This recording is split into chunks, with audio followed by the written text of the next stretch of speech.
Hey, what's going on, guys? This is Kincaid or Ice Rink 5 AM here, and I am super stoked to bring you an extremely in-depth Call of Duty Ghosts perk guide. Yesterday, I went into a private match and spawned in with the perk Gambler 500 times to make a spreadsheet of how good it really is.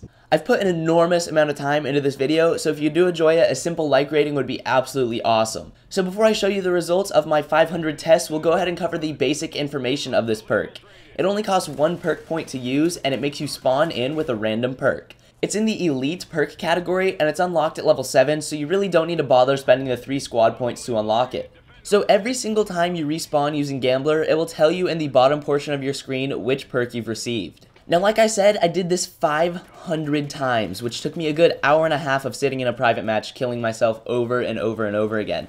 But anyway, here are the results. So I first calculated the individual percent chance of getting a specific perk, and then I organized them by their cost. Firstly, we have the 1 point perks, and they each show up about 7% of the time, so you have a 50% chance overall of receiving a 1 point perk from the perk Gambler. Also, not surprisingly, I never received the perk Gambler from Gambler. But anyway, Gambler only costs 1 point, as do these perks, so 50% of the time, you're going to get a perk that costs just as much as Gambler. Moving on to the perks that cost 2 points, you have just shy of a 2% chance on average of receiving one of these perks. I thought it was actually kind of interesting that I never got Hardline from Gambler. I'm not sure if it's not possible or I just got very unlucky, but that is very interesting. Now, the overall chance of getting a 2 point perk from Gambler is 1/3, and that's actually really cool. A third of the time you spawn in, you're going to get a perk that's valued higher than Gambler itself. Now with the 3 point perks, you actually have a 3% chance of getting each perk individually, which is actually pretty high, and it's a higher percentage than getting one of the 2 point perks,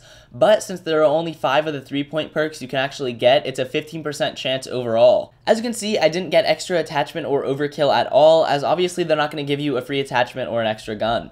So this leaves just less than 1.8% for the 4 and 5 point perks combined. I actually got Deadeye 5 out of the 500 times, so about 1% of the time you'll get Deadeye, and I'm pretty sure I just got lucky with Danger Close, and it's very logical that you should get it about 4 or 5 times in 500 tests as well. So I know this is a lot to take in, but overall you can expect the individual 1 point perks about 7% of the time, the individual 2 point perks about 2% of the time, the individual 3 point perks about 3% of the time, the 4 and 5% perks less than 1% of the time. Overall, the 1 point perks will show up about 50% of the time, 2 points about 1/3 of the time, 3 points about 15%, 4 and 5 about 2%. So in Call of Duty Ghosts, roughly 50% of the time with Gambler, you'll receive a good perk based off of what I consider good. Obviously, everyone's opinion on good perks will differ slightly, but about 50% of the time, you can expect a Gambler to be worth using. With this being said, it's a gamble, but the choice is up to you. Quite honestly, I do like using Gambler if I have only 1 point left on my class, because it's definitely more useful than throwing on a pistol or a tactical in my opinion. So guys, I know this video was pretty confusing, but hopefully it made enough sense to where you now know how good Gambler truly is. Obviously, the perk you're going to receive from using Gambler is not entirely random, but to an extent it is. So with all this being said, I really do hope you enjoyed the video, and if you did, please slap that like button. I put a huge amount of effort into this video, as I said at the beginning. Not only did it take me lots of time to test in the private matches, but designing all the layouts, templates, etc. It's a lot of work, so if you did enjoy, a like rating would be fantastic. With that being said, I'd like to thank you for watching, and I'll see you soon with another video.